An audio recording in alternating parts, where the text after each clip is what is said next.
Si tu veux recevoir les 10 meilleurs livres de 2019, tu peux t'inscrire, le lien est tout en haut de la description de cette vidéo.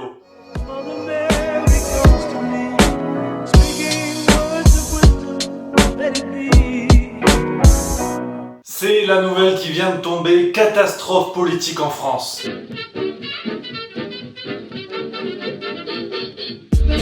Emmanuel Macron, le président de la République française, vient d'être tué dans un attentat qui pour l'heure n'a pas été revendiqué, même si la police soupçonne un groupuscule islamiste d'être à l'origine de cet acte terrible. Ouais, j'en vois qui s'énervent là, qui crient à la fake news.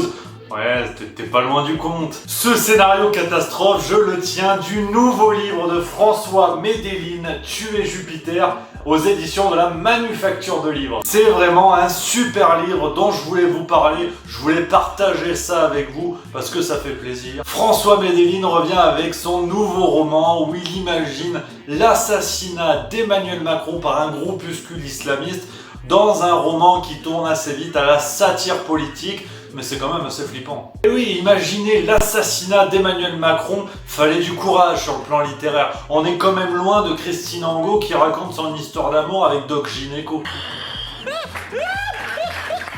C'est donc le 3e roman de François Medellin. Alors François, c'est lui.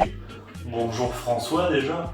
Il revient après la politique du tumulte en 2012 et les rêves de la guerre en 2014.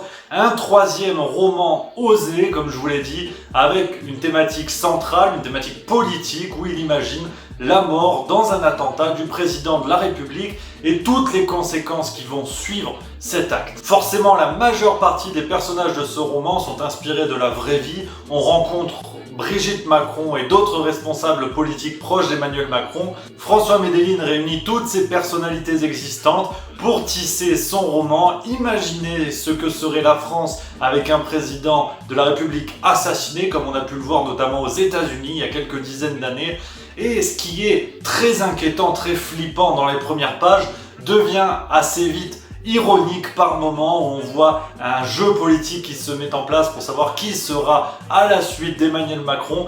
François Medellin saisit quelque chose de vivant dans notre société, cette vraie question politique qui hante un petit peu les esprits. Cette question qui fait peur, on va pas se mentir. Donc un roman peut-être d'anticipation, alors j'espère pas, mais un roman très actuel qui mobilise plusieurs registres, un thriller politique quasiment par moment, et puis quelque chose peut-être de plus satirique, de plus ironique, le tout pour un roman qui fait plaisir et qui nous met dans une situation quand même assez originale. Ah, une petite vidéo express, ça fait plaisir, hein. Quand il n'y a pas de plaisir, il n'y a pas de joie. En attendant, tu peux découvrir ma dernière vidéo en date. Ah, j'ai décrypté un édito de Patrick Cohen. Ouais, j'ai cherché ce qu'il a dit de vrai, bon bah ça m'a pas mis longtemps. C'est par là, sinon tu peux t'abonner. Ça c'est très bien, ça c'est par là. Et puis moi j'y vais parce que faut que je m'épile les genoux.